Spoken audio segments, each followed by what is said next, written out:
I don't even want to think about it. It's hard, especially a sibling. Like I can't, I just never pictured this. We gonna deal with it. We got a big family. We'll get through it. I'm her. Like, that's my little sister. Like, she a good girl. I love her to death. I'm sorry it happened. Like, senseless. Case ending in 5130, the charge of murder.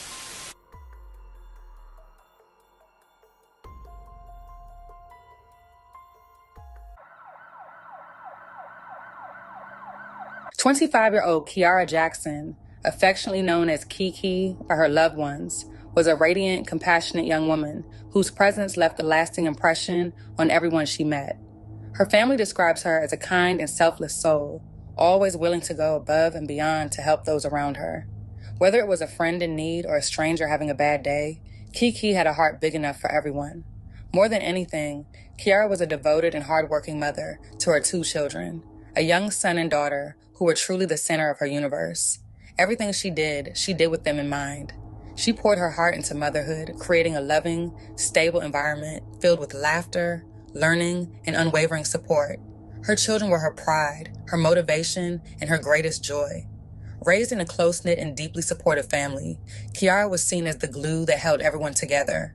Her warmth, humor, and natural ability to bring people closer made her a cornerstone in her family's life. She was the type of person who remembered birthdays, showed up when it mattered most, and made sure her presence felt like home. Life appeared to be moving in a positive direction for Kiara. Her children were thriving. Her spirit was strong, and she had a future filled with promise. She had dreams, goals, and plans for the life she was building, not just for herself, but for the little ones who looked up to her every single day.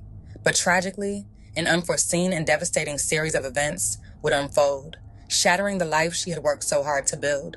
What should have been just another chapter in her story became the moment everything changed, for her children, and for everyone who loved her. Just before 4 a.m. on June 11th, Cleveland police were dispatched to Mill Creek Falls Family Park following reports of a shooting in the area. Upon arrival, officers encountered a chaotic and distressing scene near the entrance of the park. There, they discovered an unresponsive adult female lying on the ground, suffering from what appeared to be gunshot wounds. Emergency responders rushed to administer aid, but the severity of the situation was immediately apparent. Yeah, well, if you take a look behind me, you can see Metro Parks police are still out here. Officers actually came back here to the park around 1:30 this afternoon. About 30 minutes later, completely shut off access to the entire area, a sign that the investigation into yesterday's deadly shooting is still very much active. Just steps away from the beauty of Mill Creek Falls, we found these today.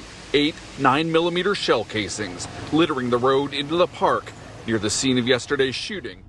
Tragically, the victim, identified as 25-year-old Kiara Jackson, was pronounced dead at the scene after succumbing to a gunshot wound to the head. Investigators later learned that Kiara had spent the day before with loved ones, attending a family picnic. What began as a day filled with joy and connection ended in tragedy. After the picnic, Kiara joined a group of acquaintances at a local bar, eventually ending the night at Mill Creek Falls Family Park. According to police, the group had been in the park for approximately 30 minutes when the shooting occurred, illegally occupying the area during restricted hours. As the investigation unfolded, police were able to quickly identify a suspect using surveillance footage and advanced tracking technology. The individual was named as 23-year-old Kiara Paul, who fled the scene and went on the run following the incident. As word of the tragedy spread across social media, friends and family posted her photo, urging her to do the right thing and turn herself in. By that evening, Kiara surrendered to authorities, but immediately refused to speak with investigators, instead maintaining her innocence and entering a not guilty plea. Rumors began circulating online, speculating that Kiara and Kiara may have shared a romantic history. While this has yet to be confirmed by Kiara's family, the suspect's silence and the lack of clear witness statements have left the circumstances of that night shrouded in mystery. In a press briefing, Chief Stillman shared a chilling detail. As far as I know, there was no real altercation of any type. There was no loud screaming or yelling. People on scene said they just heard a gunshot, and the next thing, the victim was laying on the ground.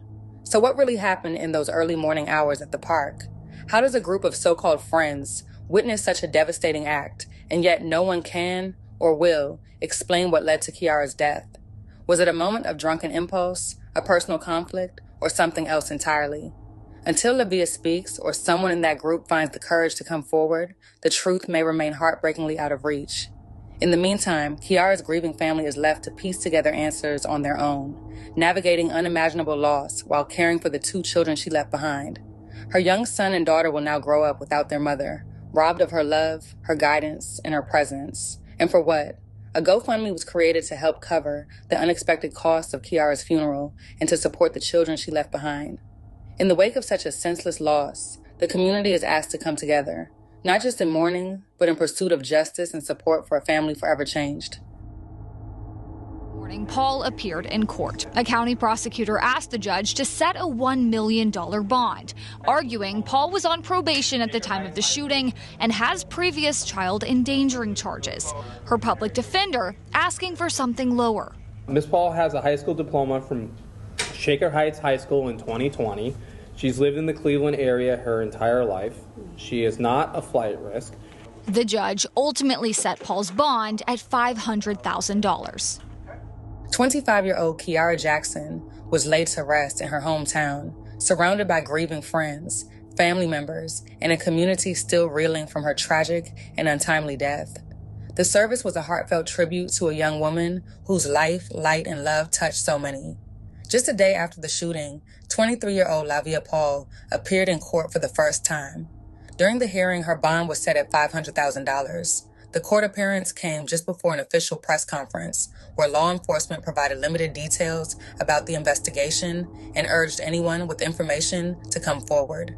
The lesson in this story is a powerful reminder that life can change in an instant and that the people we surround ourselves with and the situations we place ourselves in can have lasting consequences. It also highlights the painful truth that silence in the face of tragedy only deepens the wounds of those left behind.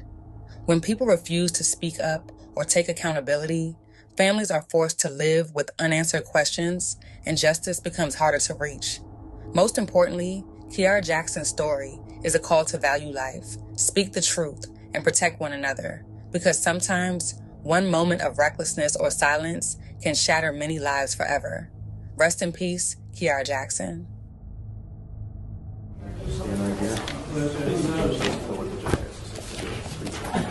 I know, but she's sitting at that table like Danny with Free Girl Services. All right. And the first case we're going to call is Lavia Paul, charged with murder, and she also has a driver restriction and fire things, and driver seeker needs to plea. She is the married. It's going to be. Hold on a second.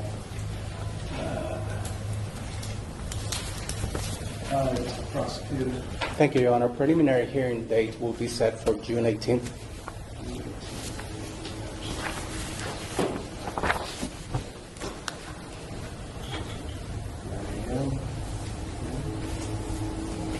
All right, Mr. Prosecutor. Thank you, Your Honor.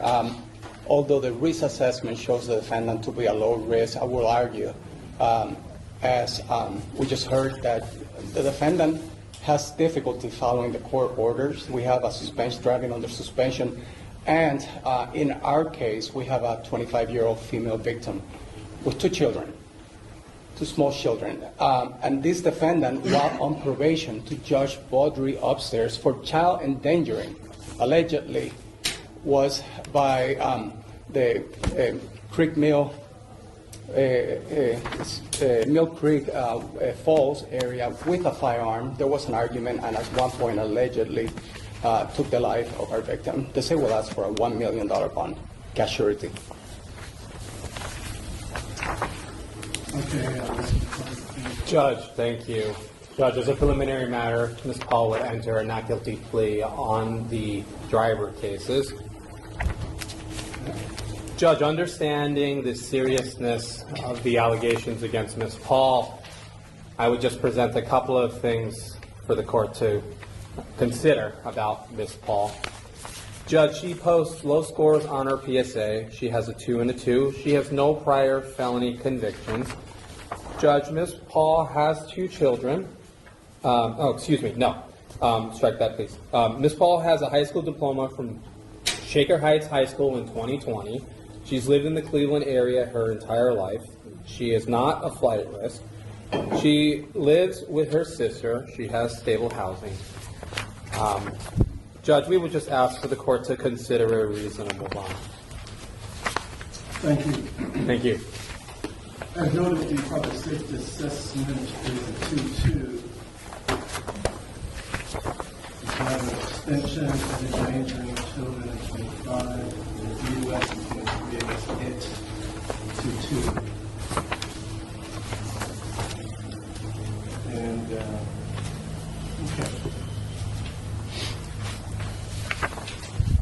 Another case ending in 2544, which is the driving cases, Mr. Bob. Case ending in 5130, the charge of murder, $500,000 cash surety is the bond. Given that we have no history of violence, I'm not going to discuss the city. $500,000.